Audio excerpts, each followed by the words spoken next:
Hello everyone, welcome to Hitesh ji. Friends, इस video में हम सॉल्व करने वाले हैं मेघालय एग्रीकल्चर सर्विसेज एग्जामिनेशन के जो क्वेश्चन पेपर है, जो कि एडीओ के लिए हॉर्टिकल्चर ऑफिसर्स के लिए कंडक्ट किया गया था। सीड टेक्नोलॉजी या सॉइल टेस्टिंग से रिलेटेड एग्जाम था, ठीक है, जो कि कंडक्ट किया गया था 4 और 5 अक्टूबर को 2024 में। सो टोटल 50 क्वेश्चन थे पेपर वन में। टोटल 4 पेपर हैं, 5 पेपर हैं। 4 हम इस वीडियो में 4 हम सॉल्व करेंगे। फिफ्थ जो है वो इंग्लिश बेस्ड है, तो वो हम एग्रीकल्चर का नहीं है तो हम उसको सॉल्व नहीं करेंगे। 1 to 25 क्वेश्चन हमने ऑलरेडी सॉल्व कर लिए हैं। तो रिमेनिंग जो क्वेश्चन है पेपर वन में 26 to 50 उनको हम इस वीडियो में सॉल्व करेंगे। अगर आप आपने पार्ट फर्स्ट नहीं देखा तो लिंक आपको डिस्क्रिप्शन में मिल जाएगा, वहाँ से जाकर आप वीडियो जरूर देख लीजिएगा। प्ले लिस्ट की जो लिंक है वो मैं डिस्क्रिप्शन में प्रोवाइड कर दूंगा। Then question number 26, blanching is done to. जो ब्लैंचिंग होता है वो किस लिए किया जाता है? Inactivate enzyme, inactivate microbes, remove moisture या ऑल ऑफ दी अबव। ठीक है। सो जो ब्लैंचिंग हम लोग करते हैं वो फर्स्ट इज इनएक्टिवेट इंजाइम। जो भी इंजाइम्स होती हैं उनको इनएक्टिवेट करने के लिए करते हैं। इनएक्टिवेट माइक्रोब्स, जो भी माइक्रोब्स हैं, ठीक है, एसेप्सिस कंडीशन क्रिएट करने के लिए हम ब्लैंचिंग का करते हैं। और रेयर केस में, बहुत ज़्यादा नहीं करते हैं, मॉइस्चर को रिमूव, डायरेक्ट जो ब्लैंचिंग हम मॉइस्चर को रिमूव करने के लिए नहीं करते हैं, बट इनडायरेक्टली मॉइस्चर के रिमूवल के लिए भी हम ब्लैंचिंग का यूज़ करते हैं, ब्लैंचिंग करते हैं। ठीक है, यहाँ पर हम बॉयल करते हैं पर्टिकुलर टेम्परेचर के लिए। सो ऑप्शन आपका डी क्या हो जाएगा? All of the above. ठीक है, option all of the above. Then question number 27, Indian institute of horticulture research is located at. जो IIHR है वो कहाँ पर लोकेटेड है? दिल्ली में है, लखनऊ में है, हैदराबाद में है या बेंगलुरु में है। ठीक है, तो हॉर्टिकल्चर से रिलेटेड क्वेश्चन है रहेगा तो पूछा जाएगा, तो ऑप्शन नंबर डी क्या हो जाएगा? Bengaluru. Indian institute of horticulture research कहाँ पर है? बेंगलुरु में। सेंट्रल इंस्टीट्यूट ऑफ सब ट्रॉपिकल हॉर्टिकल्चर कहाँ पर लोकेटेड है? लखनऊ में। याद रखना है, सेंट्रल इंस्टीट्यूट ऑफ सब ट्रॉपिकल हॉर्टिकल्चर, सब ट्रॉपिकल हॉर्टिकल्चर। ठीक है, ये हमारा कहाँ पर लोकेटेड है? लखनऊ में। इतनी चीजें हमें क्या रखना है? याद रखना है। Then question number 28, virus free seeds of potato are produced in. कहाँ पर प्रोड्यूस किए जाते हैं? इन हिली एरियाज में, एज स्प्रिंग क्रॉप, इन प्लेन्स में या एज अ ऑटम। आपने बहुत बार देखा होगा कि सीधा लिखा रहता है कि virus free seeds of potato. जब आप पोटैटो कल्टीवेशन पढ़ेंगे तो सीधा सीधा लिखा रहेगा virus free seeds of potato are produce in hilly region. Option number A क्या हो जाएगा? करेक्ट। ठीक है फ्रेंड्स, पेपर आपको बहुत आसान था। अगर नॉर्मल भी किसी का एग्रीकल्चर तैयार है, अपने सिर्फ नेम रासुंडा पढ़िए तो आपको पूरा जो भी पेपर है 1 to 4 आप आसानी से कर ले जाएंगे। तो नेम रासुंडा बुक मस्ट है, बहुत इंपॉर्टेंट है, आप लोग उसको जरूर पढ़िए। Question number 29, hollow heart of potato is an disease, disorder, insect attack या डिफिशियंसी। ठीक है, जो हॉलो हार्ट ऑफ पोटैटो है वो एक डिसीज है या डिसऑर्डर है, इंसेक्ट अटैक है या डिफिशियंसी। ठीक है, डिसीज कोई नहीं है, ये क्या है? एक डिसऑर्डर है। ठीक है, hollow heart of potato is a disorder. जैसे आपने सुना होगा ब्लैक हार्ट। ठीक है, ब्लैक हार्ट, ब्लैक हार्ट भी क्या है? एक डिसऑर्डर है। अब ब्लैक हार्ट किसकी वजह से होता है? Due to lack of O2, lack of O2, oxygen की डिफिशियंसी की वजह से ब्लैक हार्ट होता है, डिसऑर्डर। ठीक है, अब बात होती है कि हॉलो हार्ट का रीजन क्या है। सो ये हमारा इन्वायरमेंटल स्ट्रेस की वजह से होता है। जैसे आपका टेम्परेचर फ्लैक्चुएट करता है, ठीक है, टेम्परेचर फ्लैक्चुएट आपका करता है। तो दूसरा आपका मॉइस्चर स्ट्रेस हो गया। ठीक है, मॉइस्चर स्ट्रेस, तो ये इसके कॉजेस हैं हॉलो हार्ट के। दूसरा और एक एक्सेसिव यूज ऑफ फर्टिलाइजर। अगर आप एक्सेस यूज करते हैं किसका? नाइट्रोजन फर्टिलाइजर का, तो वहां पर भी हॉलो हार्ट सिम्टम्स आपको देखने को मिलते हैं, डिसऑर्डर। ठीक है, तो हॉलो हार्ट का इसका जो मतलब मेन जो कॉजेज हैं वो क्या है? टेम्परेचर फ्लक्चुएशन, मॉइस्चर स्ट्रेस और एक्सेसिव यूज ऑफ नाइट्रोजन। ये आप इंपॉर्टेंट है, याद रखेंगे। Excessive use of nitrogen causes hollow heart in potato. Then question number 30, alternate bearing is a problem of which of the following crop। ठीक है, जो alternate bearing है वो किस क्रॉप की मेन प्रॉब्लम है? तो आपने ज़्यादातर मैंगो में सुना होगा कि अल्टरनेट बियरिंग होती है, वो होती है। एप्पल और सिट्रस में भी अल्टरनेट बियरिंग देखने को मिलती है। मिस ऑप्शन नंबर डी यहाँ पर क्या हो जाएगा? करेक्ट। ठीक है, all of the above. Then question number 31, which group of fruits is non climacteric in nature? इनमें से कौन है जो कि नॉन क्लाइमेट्रिक है नेचर में? आप लोगों के लिए क्वेश्चन है कि क्लाइमेट्रिक और नॉन क्लाइमेट्रिक फ्रूट में डिफरेंस क्या है, किस फ्रूट को हम क्लाइमेट्रिक कहेंगे और किस फ्रूट को नॉन क्लाइमेट्रिक कहेंगे। कमेंट जरूर कीजिएगा। वीडियो कैसा लगा आप जरूर लास्ट में बताइएगा कि वीडियो कैसा है। So banana and mango, guava and orange, mandarin and grapes, all of the above. ठीक है। सो कौन सा है जो कि नॉन क्लाइमेट्रिक फ्रूट है? तो mandarin and orange grapes. Option number आपका सी क्या होगा यहाँ पर करेक्ट। मैंडरिन और ग्रेप्स आपका नॉन क्लाइमेट्रिक इन नेचर है। ठीक है।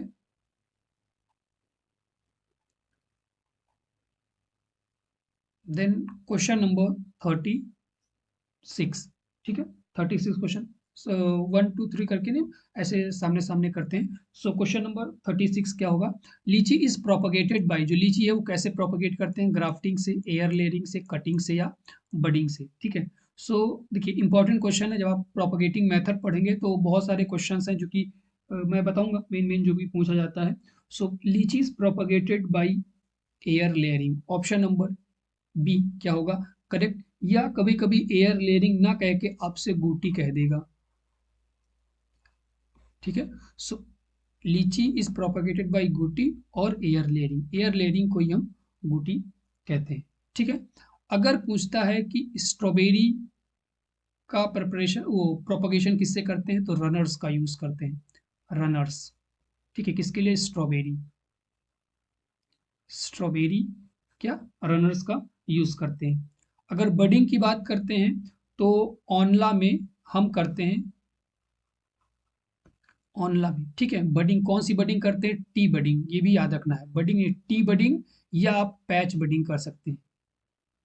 ठीक है। पैच बडिंग, टी बडिंग या पैच बडिंग किस में हम करते हैं? ऑनला में करते हैं। ग्रेप्स में हम हार्डवुड कटिंग का यूज करते हैं प्रोपगेशन के लिए। तो ये इंपॉर्टेंट थे जो कि एग्जाम में मोस्ट ऑफ द टाइम्स आपका पूछा जाता है। Then question number 32, parthenocarpy refers to seedless fruit, fruit without pollination, seed without pollination या नॉन ऑफ दी अबव। ठीक है। सो पार्थिनोकार्पी क्या होता है? एक सीडलेस फ्रूट होता है, मीन्स ऐसा फ्रूट जिसमें आपको सीड देखने को नहीं मिलते हैं। ठीक है। So parthenocarpy refers to seedless fruit and fruit develops without fertilisation. ठीक है। यहाँ पर अगर आप होगा कि विदाउट पॉलिनेशन, विदाउट फर्टिलाइजेशन, ऐसा फ्रूट जो कि विदाउट फर्टिलाइजेशन डेवलप होता है उसे हम क्या बोलते हैं? पार्थिनोकार्प। उस मतलब प्रोसेस को क्या बोल देंगे? पार्थिनोकार्पी। और fruit without seed is known as parthenocarpic fruit. ठीक है। सो ऑप्शन नंबर ए यहाँ पर क्या हो जाएगा correct. Then question number 37, which of the following animals is used as a foliage beauty? कौन सा एनिमल है जो कि हम फॉलिएज ब्यूटी के रूप में यूज करते हैं? कोचिया, फ्लॉक्स, पार्टलाका या एंथ्रियम। ठीक है।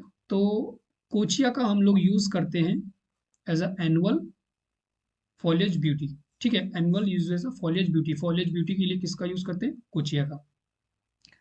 Then question number 33, BT brinjal is developed against, developed for resistance against. जो बीटी ब्रिंजल है ठीक है, वो जैसे आपने बीटी कॉटन सुना होगा वैसे ही बीटी ब्रिंजल है। सो वो किसके अगेंस्ट डेवलप किया गया था? बैक्टीरियल विल्ट के अगेंस्ट, नेमाटोड के, एफिड के, फ्रूट एंड शूट बोरर। ठीक है। सो ऑप्शन नंबर यहाँ पर डी क्या हो जाएगा? BT brinjal is developed for resistance against fruit and shoot borer. Important है, याद रखना है। फ्रूट और शूट बोरर के अगेंस्ट हमने बीटी ब्रिंजल को डेवलप किया है। ठीक है। और कभी कभी आपसे क्वेश्चन पूछता है कि वेराइटीज के बारे में। सो अर्का नीलकंठ। ठीक है। अर्का नीलकंठ ये हमारी नेमाटोड रेसिस्टेंट वेराइटी है। ठीक है। नेमाटोड रेसिस्टेंट, ससेप्टेबल नहीं, नेमाटोड रेसिस्टेंट वेराइटी। दूसरी वेराइटी है पंत सम्राट। ठीक है। ये जो वैरायटी है ये बैक्टीरियल विल्ट रेसिस्टेंट है। और एक है फोमोप्सिस ब्लाइट। ठीक है।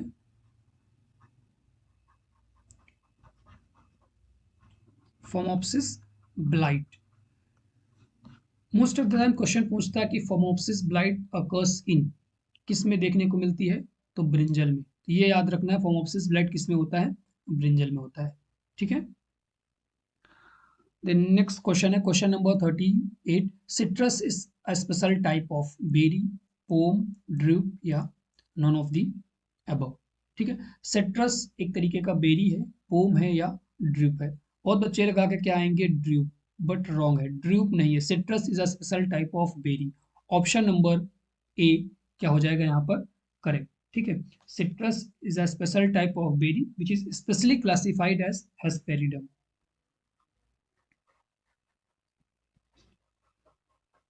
ठीक है, which is specially classified as, जैसे आप फ्रूट टाइप पढ़ते होंगे तो आप सिट्रस कैसा है, हिस्पेरिडम है। ठीक है, या तो वो भी क्या है, एक स्पेशल टाइप ऑफ बेरी ही है। ठीक है, एप्पल पोम हो जाएगा। ठीक है, एप्पल क्या हो जाएगा, पोम हो जाएगा। ठीक है, दूसरा आपको बताना है फ्रूट टाइप बालुस्टा। ठीक है, ये आप लोगों के लिए क्वेश्चन है कि फ्रूट टाइप बालुस्टा कौन कौन सा फ्रूट होगा जो कि फ्रूट टाइप बालुस्टा के अंदर क्लासिफाई किया जाएगा। अगर हम ड्रूप की बात करते हैं तो ड्रूप में आपका क्या क्या आता है, एक तो मैंगो जो कि ईजी है, सब लोग जानते हैं। दूसरा हो गया कॉफ़ी, आपको देखने को मिलता है। ठीक है, कॉफ़ी मिल जाएगा, आलमंड मिल जाएगा। ठीक है, तो ये रहे कॉफ़ी, आलमंड, मैंगो ड्रिप के अंदर आएंगे। पोम के अंदर एप्पल आता है। Berry, citrus is a special type of citrus, उसे हम हेस्पेरिडम के अंदर क्लासिफाई करते हैं। और आप लोगों को क्वेश्चन बताना है कि बालुस्टा के अंदर कौन सा फ्रूट आएगा। ठीक है, एक और बताना है पेपो, पेपो। ठीक है, पेपो। पोम तो एप्पल है, पेपो कौन सा फ्रूट होगा। देन क्वेश्चन नंबर 34 है, ginger soft rot is caused by Fusarium oxysporum Pythium species Alternaria Xanthomonas campestris. So it is caused by Pythium species. ठीक है, ऑप्शन नंबर बी यहाँ पर क्या हो जाएगा करेक्ट। ठीक है फ्रेंड्स, अगर आप कोई भी कम्पिटेटिव एग्जाम की प्रिपरेशन कर रहे हैं, आप मुझसे पेड पीडीएफ परचेज करना चाहते हैं तो हमें कॉन्टैक्ट कर सकते हैं। और व्हाट्सएप नंबर है 7905601596 पे। अभी प्रेजेंट में मैं S C O, O P S C, S C O और डबल ए ओ और डिफरेंट जो एग्ज़ाम है आपका राजस्थान में ए डी डबल ए ओ का एग्ज़ाम है। ठीक है, ए डी ओ के एग्ज़ाम के लिए पीडीएफ में प्रोवाइड करता हूँ डिफरेंट एग्जाम के syllabus on the basis of syllabus. तो आप हमें सिलेबस सेंड करेंगे, अगर मेरे पास अवेलेबल रहता है उस सिलेबस के बेसिस पर तो हम उसको आप लोग को प्रोवाइड करते हैं। ठीक है, जिसके लिए आप हमें कॉन्टैक्ट कर सकते हैं हमारा व्हाट्सएप नंबर पर, या आप टेलीग्राम ज्वाइन कर सकते हैं जहाँ पर आप मैसेज कर सकते हैं हितेश जी। ठीक है, दो चैनल है वहाँ पर, हितेश जी डिस्कशन और हितेश जी। हितेश जी डिस्कशन में आप अपने जो क्वेश्चन हैं उनको पुट कर सकते हैं। अगर आपको कोई प्रॉब्लम है तो हम देखते हैं, अगर हमारे पास वो चीज़ होता है तो हम आपको प्रोवाइड करते हैं। हितेश जी मेन चैनल है तो आप लोग उसको भी ज्वाइन कर लीजिएगा। और डबल ए के लिए, एस के लिए बहुत इंपॉर्टेंट है, क्योंकि पेपर वही है आपका है, बहुत सारे क्वेश्चंस रिपीट होते हैं डिफरेंट स्टेट्स के एग्जाम से। ये मेघालय का है, तो जहाँ भी है आप लोग जरूर देखिए, इंपॉर्टेंट है क्वेश्चन में भी आपको वहाँ पर एग्जाम में आ सकते हैं। Then question number 39, damping off is caused by fungi, bacteria, nematode या वायरस। ठीक है, so damping off is caused by fungi. Option number A क्या हो जाएगा करेक्ट। कौन सा, पाइथियम स्पीसीज, मेनली जो पाइथियम स्पीसीज होती है वही डैम्पिंग ऑफ कॉज करती है। ठीक है, सो ऑप्शन नंबर ए यहाँ पर क्या हो जाएगा 39 का correct. Then question number 35, which of the following institute is located in India. कौन सा इंस्टीट्यूट है जो कि इंडिया में लोकेटेड है, इरी, सिमिट, एक्रीसेट या IITA। ठीक है, international rice research institute, CIMMYT और इक्रीसेट या IITA। सो एक्रीसेट जो है वो हमारा कहाँ पर लोकेटेड है, इंडिया में। ठीक है, international crop research institute for semi arid tropics कहाँ पर लोकेटेड है, इंडिया में लोकेटेड है। इंडिया में कहाँ पर लोकेटेड है, हैदराबाद। ठीक है, हैदराबाद में लोकेटेड है। IITA क्या है, international institute of tropical agriculture, ये कहाँ पर है, नाइजीरिया। ठीक है, सिमिट कहाँ पर है, मैक्सिको। इरी आपको बताना है कहाँ पर है। ठीक है, इरी इंडिया में भी इसका एक साउथ एशियन जो एशियन सेंटर है वो इंडिया में है। इरी कहाँ पर है आप लोगों को बताना है, और बहुत बार आपने सुना होगा इरी कहाँ पर लोकेटेड है। ठीक है, तो ये था, आप लोग को बताना है कमेंट में इरी कहाँ पर लोकेटेड है। Then question number 40, propagation of banana is done by runners, short suckers, slips या क्राउन। ठीक है। सो शॉर्ट सकर्स का हम लोग यूज करते हैं बनाना को प्रोपगेट करने के लिए। दूसरा स्लिप्स या सकर्स, ठीक है, स्लिप्स या सकर्स, ये हम किस में यूज करते हैं, तो पाइन एप्पल में, ठीक है। पाइन एप्पल में हम यूज करते हैं स्लिप्स या सकर्स। रनर का यूज किस में करते हैं, ऊपर मैं वीडियो में बता चुका हूँ अभी, शायद आपका 30 के आसपास क्वेश्चन था, 36 क्वेश्चन था, जहाँ पर रनर्स का किस में यूज करते हैं, आप लोगों को बताना है कि रनर्स का यूज किस में हम लोग करते हैं, ठीक है। और आप लोगों के लिए क्वेश्चन है कि पपाया एंड जामुन, ठीक है, जामुन के लिए कौन सा प्रोपगेटिंग पार्ट हम लोग यूज करते हैं, सीड का यूज करते हैं, कोई कटिंग यूज करते हैं, बडिंग यूज करते हैं, या रनर्स का, सकर्स, स्लिप्स, आप लोग को बताना है, कमेंट करना है। क्योंकि ये एक्सेप्शन, आपके कुछ एक्सेप्शंस हैं, जैसे आपका पपाया हो गया, जामुन हो गया, इन सब के लिए हम कौन सा प्रोपगेशन मेथड अपनाते हैं कॉमर्शियल लेवल पर। जितना भी यहाँ बात हो रहा है वो कॉमर्शियल लेवल की है, ऐसे तो आप कुछ भी कर सकते हैं, बट कॉमर्शियल लेवल पर कौन सा यूज करते हैं।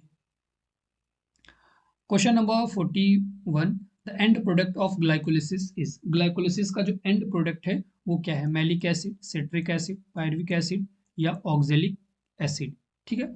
ग्लाइकोलिसिस को हम ईएमपी पाथवे के नाम से भी जानते हैं, ईएमपी पाथवे, ठीक है। It is also called as EMP pathway. ये फर्स्ट स्टेज ऑफ रेस्पायरेशन है, ठीक है। क्या है, first stage of respiration, it is the first stage of respiration. और ये होता कहाँ पर आकर होता है, तो साइटोप्लाज्म में, ठीक है, साइटोप्लाज्म। ये जितनी चीजें बता रहा हूँ इंपॉर्टेंट है, नोट डाउन कर लीजिएगा, अच्छे से रिवाइज कर लीजिएगा एक दो बार वीडियो देख करके, ताकि ये दिमाग में बैठ जाए, ठीक है। साइटोप्लाज्म में अंडर एनारोबिक कंडीशन, कहाँ पर, एनारोबिक कंडीशन। बहुत बच्चे क्या करते हैं, सिर्फ आपका ऑप्शन देखा आगे बढ़ते हैं, बट ऑप्शन से ज्यादा आपका इंपॉर्टेंट क्या होता है, जो डिस्क्रिप्शन, जो भी क्वेश्चंस के डिस्क्राइब करता हूँ वो, ठीक है। So and product of glycolysis क्या है, पायरुविक एसिड, जहां पर दो ग्लूकोज मॉलिक्यूल्स हमारे टू पायरुविक एसिड में डिसोसिएट होते हैं, टूटते हैं, ठीक है।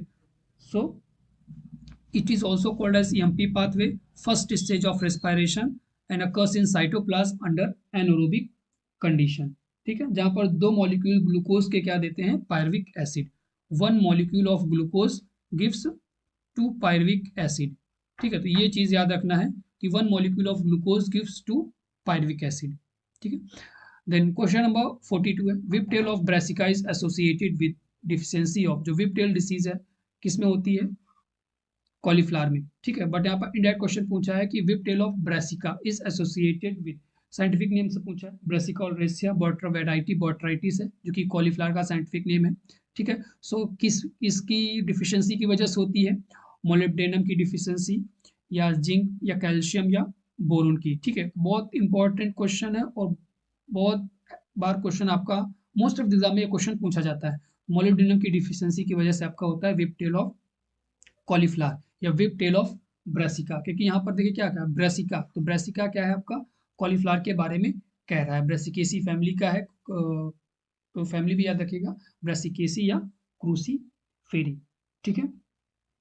अब जिंक से कौन सी डिसीज हो, डिफिशियंसी से कौन से आपको देखने को मिलता है, white bud of maize, white bud of maize, ठीक है, व्हाइट बड ऑफ मेज, या mottle leaf of citrus, mottle leaf of citrus, ठीक है। व्हाइट बड ऑफ मेज या मॉटल लीफ ऑफ सिट्रस, ये होता है जिंक की डिफिशियंसी की वजह से। देन आपने एक सुना होगा BERD, ठीक है, blossom end rot in tomato, किसमें होता है, टोमेटो में, ये किसकी, कैल्शियम की डिफिशियंसी की वजह से होता है, जिसे हम शॉर्ट में BER के नाम से जानते हैं, ठीक है। दूसरा, विप टेल जो होता है वो ब्रासिका में वो मॉलिब्डेनम की डिफिशियंसी की वजह से होता है। दूसरा एक होता है हॉलो स्टेम या ब्राउनिंग, हॉलो स्टेम, ठीक है, हॉलो स्टेम और ब्राउनिंग, ये किसकी वजह से होता है, सो बोरोन की डिफिशियंसी, बोरोन डिफिशियंसी, ठीक है, बोरोन की डिफिशियंसी की वजह से होता है। सो क्वेश्चन नंबर 42 में आपको क्या पता, विपटेल कॉलीफ्लावर पूछे या ब्रासिका में मोलिब्डेनम की डिफिशियंसी की वजह से, जिंक की डिफिशियंसी की वजह से, व्हाइट बर्ड ऑफ मेज, मॉटल लीफ ऑफ सिट्रस, और बहुत सारे होते हैं। वो जो मेन है वो, इससे पहले मैंने जो वीडियोस बनाए थे वहां पर कौन कौन से डिफिशियंसी की वजह से डिसीजेस होती हैं वो डिस्कस किया था, तो उसको आप लोग जरूर देख लीजिएगा। ओपीएससी, डबल एओ, एससीओ, एएचओ की एक लिस्ट, प्लेलिस्ट बनी हुई है। उस प्लेलिस्ट पर जितने भी रिलेटेड वीडियोस हैं जो कि आपके लिए बेनिफिशियल हैं, उनको मैंने अपलोड किया हुआ है। प्लेलिस्ट अलग से क्रिएट की हुई, उसको आप लोग जरूर देखिएगा। बाकी आप टॉपिक वाइज आप देख सकते हैं, वो भी चैनल पर आपको प्लेलिस्ट में मिल जाएगा। और कैल्शियम की वजह से blossom end rot in tomato, boron की हॉलो स्टेम या ब्राउनिंग इन कॉलीफ्लावर, किस में होता है ये भी याद रखना, कॉलीफ्लावर में। Question number 46, theory of optimum and limiting factor was given by Mr. Lee, McKay, Justin von Liebig, F.F. Blackman. So it was given by F.F. Blackman. Option number D क्या हो जाएगा करेक्ट। आप लोग को बताना है father of agricultural chemistry. ठीक है, एग्रीकल्चरल केमिस्ट्री के फादर कौन है? इन्हीं में से एक ऑप्शन होगा। कमेंट कीजिएगा, जरूर कमेंट कीजिएगा। वीडियो कैसा लगा जरूर बताइएगा। Question number 47, the movement of particle from a region of higher concentration to its lower concentration is known as osmosis, diffusion, inhibition, none of the above. अब इनहिबिशन और नन ऑफ द अबव तो option बिल्कुल गलत हो जाएगा, but जो हमें confusion होगा वो ऑस्मोसिस में होगा या डिफ्यूजन, क्योंकि दोनों की डिफिनेशन 99% सेम है, सिर्फ एक डिफरेंस है जो कि दोनों को ऑस्मोसिस और डिफ्यूजन को अलग करता है। ठीक है, डिफिनेशन सेम रहेगी।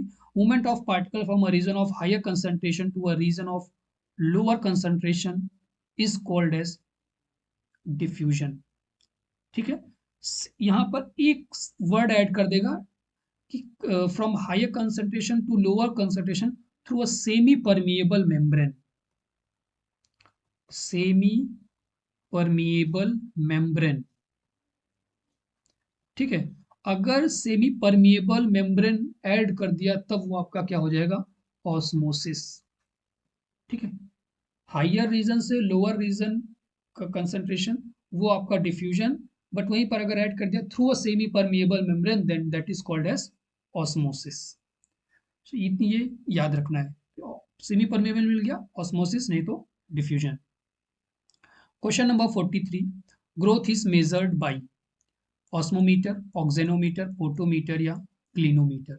ठीक है, सो सभी इंस्ट्रूमेंट के बारे में देख लेते हैं कि कौन किस चीज को मेजर करने के लिए यूज किया जाता है। ठीक है, अगर हम ऑस्मोमीटर की बात करें तो ये मेजर करता है concentration of particle in solution.